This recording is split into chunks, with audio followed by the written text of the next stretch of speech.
The news that we've finally been waiting for has finally arrived as Joel Embiid has undergone his meniscus surgery and there's beginning to be a timeline painted for what a potential return to the floor could look like. This comes just 1 week after the injury occurred against the Golden State Warriors, although they certainly can be the argument in which the injury may have started before then. But 1 week since he fully went down in pain and fully aggravated that injury, we got this Woj bomb stating that Philadelphia 76ers star Joel Embiid underwent a left meniscus procedure on Tuesday and will be reevaluated in approximately 4 weeks. Now, Woj followed this tweet up with a little more clarity in which he said how Embiid's recovery goes over the next few weeks will be paramount, but there continues to be a belief that the door isn't closed on the possibility of the reigning MVP's return this season, sources tell ESPN. So a lot to digest there, and still not the complete picture that I would love to have at this point in time. The press release that the Sixers organization put out was even more vague than what Woj said, that it basically saying that there has been a corrected procedure, that Joel Embiid is beginning his recovery process, but there is no timeline other than he will be reevaluated in 4 weeks. Now, I've talked a little bit about here in the difference between surgery. Once again, I will recommend that over on Pick Swap Media, I did an interview with Dr. Kevin Angelis that we talked a little bit about the option for meniscus surgery, and that's what one of these doctors jumped into the chat or dumped under Woj's mentions to say, and he writes, quote, a potential return this season and a 4-week reevaluation would suggest Embiid likely underwent a partial meniscectomy, removal of a torn piece of meniscus, as opposed to the meniscus repair, swelling together of the meniscus. A repair typically lands at 4 to 6 months, whereas removal is 6 to 8 weeks. If this is the case, pending confirmation from the team, return to play largely depends on how the knee responds, pain, swelling, strength, mobility, to increasing load during rehab. So overall, that is good news there, that this does look like Joel Embiid was able to undergo the short-term kind of recovery process from this injury. A lot of that has purely to do with what is going on in the knee, obviously there, but based on the location of the meniscus tear, it all has to do with the blood flow in the knee and the rate of recovery that it can sustain. So a full repair, if it's kind of deeper embedded in there and not a place where the body gets a lot of blood flow and helps with the recovery process with that, you kind of got to fully start from scratch and build that thing back up. It seems like Embiid may have dodged a bullet and at least has a chance to return this season. But that brings, at this point, more questions than answers, because this Sixers team is fully dependent on Joel Embiid being on the floor. It is crystal clear in the games that he's missed this season, and particularly of late, just how poor this team can look without their franchise centerpiece. And that should not be breaking news, that a guy who is the reigning MVP of the league, the guy who is the best player on the team, when he's not there, that the picture looks quite different, but that still should cause for action for Daryl Morey. So now we kind of sit here waiting, and we did have this quote from Woj on his most recent podcast that said, quote, Philadelphia has flexibility, they have picks, they don't have Joel Embiid right now, but that hasn't stopped Daryl Morey from calling around the league and chasing everyone's superstars who are not available. That's what he does. So that to me is a greater sign of progress. That to me is a greater sign of optimism. And frankly, I think what the Sixers do in the next 2 days before the trade deadline will say more about Joel Embiid's return to play process, or what the likelihood of that would be, than anything that they could publicly say. Now, I greatly would have much prefer and would rather the Sixers be completely upfront about this. It frustrates me, the lack of transparency in all these injury situations, and specifically when dealing with Joel Embiid, that I think it would do everyone a favor and paint everyone in a more positive light if they just went directly out with it and said Joel Embiid underwent the meniscectomy, that he does have a chance to return to play this season, but it does depend on how his body responds to it.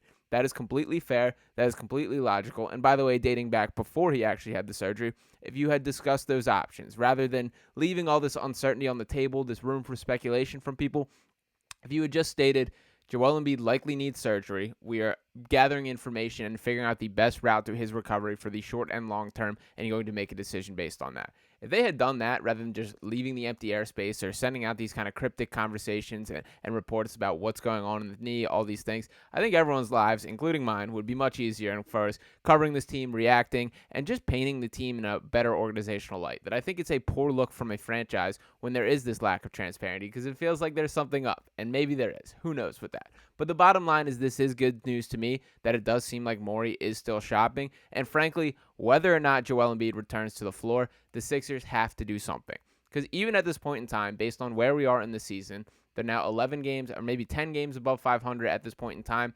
They absolutely are going to slip in the standings. There's no doubt in my mind about that we see the Knicks and the Cavs are streaking up the standings, playing phenomenal basketball, and the Sixers just lack that type of firepower. But there's still going to be a team that has some sort of playoff opportunity, that based on where they are, based on the wins they have raked up already, even if they play some subpar basketball from here on out, that this team's going to have a fighting chance in the postseason. And by the way, to get to that point, there at least has to be watchable basketball. That last night against the Mavericks was super frustrating, a game in which the Mavericks played pretty poorly, and the Sixers were just unable to capitalize in any way, struggled to score the ball, and that's going to be a theme. That there is a lack of firepower with that team. So that does mean that Daryl Morey should be working the phones. He should be operating with the belief that Joel Embiid will come back, and even if he's not, you have to give this team a fighting chance. And that's especially the case if there is a legitimate chance of Joel coming back. That to take a look at the timeline here, some dates to keep in mind, and by the way, shout out to Philly Sixers Galaxy, Sixers_Galaxy on Twitter, does some awesome work there, but he tweets out some dates to keep in mind with Joel Embiid's expected recovery timeline. So the Sixers All-Star break between February 15th and February 21st. Right now, where you're sitting here on February 6th. So 4 weeks from today would be March 6th. That would be when he gets his reevaluation. 6 weeks would be March 19th. 8 weeks would be April 2nd, and the start of playoffs is April 20th. So based on those dates there does seem to be at least a legitimate chance that Joel Embiid returns. And if that is the case, if you are borderline rushing this guy back, borderline, forcing, making a short-sighted decision, you absolutely can cope this way. And frankly, I would have to dig into the MRIs and have a more concrete conversation with a doctor before I'm ready to pass that judgment. But clear that you are making the effort to get him back on the court as soon as possible. If that is the case, you cannot leave this roster as currently constructed. You cannot let Joel just force his way back, recover to the best of his ability, and then expect him to pick up right where he left off and begin leading the league in usage and scoring and all these other things once again. You have to get him help. Even as best constructed, I still think the Sixers team is a piece away, and I've been very open about that on there. That even with Embiid at 100% health, even with Tyrese Maxey playing his best, I still think they're missing like one guy that would need to move the meter to take them to a championship contender. And that's especially the case with Embiid being out this time. So acting now and making a move, whether that be DeMar DeRozan, DeJounte Murray, Bojan Bogdanovic, Bogdan Bogdanovic, if you want to throw all these names in the mix that we have talked about on this channel, you're checking two boxes there. Number one, you're helping the team stay afloat. That to me, this is even more reason to push the chips in the middle and go after DeJounte Murray. Because at least DeJounte Murray is another offensive option that can create his own shot, create for others, take some of the load off of Tyrese Maxey's shoulders. And frankly, I am a little concerned about the level of burnout that he could sustain just based on how much he's going to be asked to do on a night-to-night basis. We're talking about this guy now being the number one circled guy on the scouting report on a night-to-night basis. He's asked to be the primary playmaker in the Sixers offense, the guy running the show. He's also asked to be their number one scorer, guy getting up 8+ 3-point attempts per game that he has to now create for himself too. There's a lot that's going to be asked of Tyrese Maxey. And I do think from a long-term perspective, we're going to have a better idea what the future outlook is for Tyrese, that he has blown past every single expectation that has been set to him to this point in time. But now we're going to actually see what happens when you are the guy. That it's a little different when you're playing off an MVP caliber player like Joel Embiid. Different story when you're front and center to the opposing team night in and night out. So it will be cool to see him kind of battle through those struggles. I'm sure there will be growing pains. And frankly, I think that's very valuable in the long term for Maxey's overall growth. And by the way, shout out to him for participating in the 3-point contest during the All-Star break. We'll be excited to see that, and cool that he's getting his recognition for the sharpshooter that he is. But the bottom line in all of this is he cannot do it alone.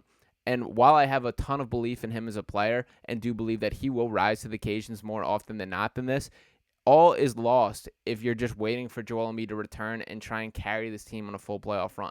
You have to get this dude help. There's already been criticism of there not being enough firepower on this roster, that if he's working as hard as he's going to work to come back and make sure he returns this season, and I do believe this team is within a stone's throw of a true championship contender and winning the whole NBA championship, having a parade down Broad Street, it is time to act now. You have 2 days until the NBA deadline. And I also just want to note, as far as Joel Embiid, the side of things, the mental side of things, Nick Nurse was asked about it before the Mavericks game last night, and I thought this was a worthwhile quote to bring up from Nurse here, that he just said, quote, "I feel really bad for him. He's having a historic season. This is a competitive dude. How's he doing? He's a little up and down. There's some tough moments, and then you got to take a positive spin on it." So I just did want to put that out there as like a reminder for the people that are so frustrated. And believe me, I get it. I hear the frustration. It is disappointing. I know we've done this year in and year out, and that the injury concerns are legitimate when it comes to Joel. But don't act like this is a guy doing it on purpose. And when you compare it to some of the flaws of superstars around the leagues, this is not a guy who's getting suspended for being stupid off the court or a guy that is in legal trouble for various reasons. Joel's body is the thing that is letting him down, and he's having this historic career, this Hall of Fame future, all despite this. That frankly, if you rewind to the start of his career, the season that or the 2 years that he had to sit out when first coming to the NBA due to foot injuries, and you've flash forwarded to right now and saw what he'd become, you could not be happier about the player that he is, the ability to just keep this franchise afloat the way that he is. And while I do think that the team will look better than they have in past games when DeAnthony Melton comes back, when Nico Batum comes back, there's other injuries that this team is dealing with. The bottom line is Joel Embiid is the heartbeat and the lifeblood of this Sixers franchise and has been for a decade now. So send some prayers to the guy. Hopefully he manages things. Hopefully he is able to return to the floor this season. I do think how the next couple days play out will pretty much dictate what the future of Joel's recovery, the future of this potential season. I'm not ready to close this book and say this season is over yet, but I may be saying that Thursday if there is not a lot of movement done on Daryl Morey's standpoint. Thank you guys for tuning in this video. I am grateful that there is at least somewhat good news as regarding Joel Embiid. Make sure you guys are smashing that subscribe button. It helps us grow a ton here on Sixers Digest. I'm going to be with you every step of the way this season, so make sure you're smashing that subscribe, liking this video, and dropping your thoughts in the comment as well. Appreciate all you guys for tuning in as always. I'll be talking with you next time right here on Sixers Digest.